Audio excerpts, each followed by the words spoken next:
सहमत हूँ, हर मांग से सहमत हूँ। इनकी एक बात से असहमत हूँ। इन्होंने कहा कि हम जमीन पे बैठ के उनसे बात करेंगे। हम नहीं बैठेंगे जमीन पे, हम बैठेंगे कुर्सी पे। इस कुर्सी पे बैठने का अधिकार संविधान ने हमें दिया है, क्योंकि ये वकील है, अनुशासित है, इसलिए हमें कोशिश करते हैं कि हमारे आंदोलन को कोई परेशानी ना हो। ये सच है। आंदोलन को कुचलने के लिए सरकार तरह तरह के हथकंडे अपनाएगी, लेकिन याद रखो, ये भी रोटी खाते हैं, हम भी रोटी खाते हैं। हम किसी भी कीमत पे अपने आंदोलन को पीछे हटने नहीं देंगे। दूसरी बात, मैंने एक मांग की थी कि जो लोग सड़क पे हैं उनको आने दिया जाए। मेरा ऐसा विश्वास है कि हमारी बात को सुना गया होगा।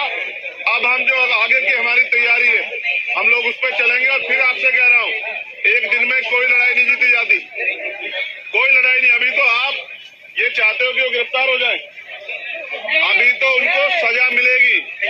अभी लड़ाई बहुत लंबी है। हमारे लोग एक बार में सोच रहे थे लड़ाई खत्म हो गई। अभी आपको कई बार अपनी ताकत का प्रदर्शन करना पड़ेगा। और मैं एक और छोटी बात कहता हूँ, छोटी इसलिए कह रहा हूँ क्योंकि बड़ी बात कह के कुछ होता नहीं है। अगर आज से काम नहीं चलेगा तो फिर हमें अपनी ताकत दिखाने के हम पे बहुत सारे तरीके आते हैं। हमने ये ताकत जामा मस्जिद पे भी दिखाई है। हमने ये ताकत सतगुरु रविदास जी महाराज के जब गुरुघर टूटा उसमें भी दिखाई है। हमने ये आदत अभी 21 तारीख को भी दिखाई थी। और अगर दोबारा दिल्ली उस ताकत को देखना चाहती है तो दिल्ली का स्वागत, दोनों हाथ से स्वागत है। इतिहास गवाह है, जिस दिन हम दिल्ली आते हैं ताकत से, उस दिन के बाद दिल्ली में अच्छे अच्छों के मैंने मना किया कि मैं घोषणा नहीं करूंगा, वरना यूनिवर्सिटी की हो जाएगी छुट्टी और धारा लग जाएगी 144 और दिल्ली में मना हो जाएगा कि भाई कुछ नहीं करना। अभी तो सिर्फ ये बताने के लिए है कि इसको देखो, असल लड़ाई उस दिन है।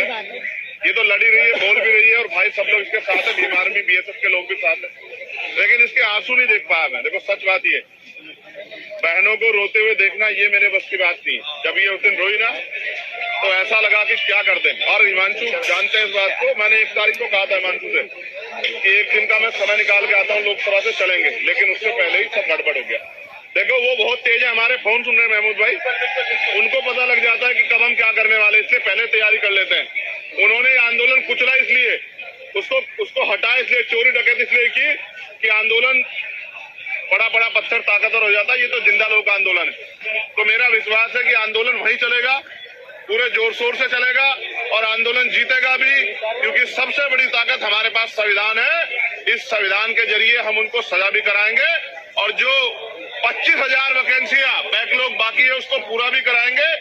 और यूनिवर्सिटियों में जो एक और बात बताई तथ्यों के साथ, रितु ने कहा कि मेरे पे जानकारी है कि अपमानित होके सौदा करके बहन बेटियां यहाँ नौकरी करना चाहती, इस व्यवस्था को हम लोग डायनामाइट लगा के उड़ा देंगे अगर किसका दिमाग खराब हो गया।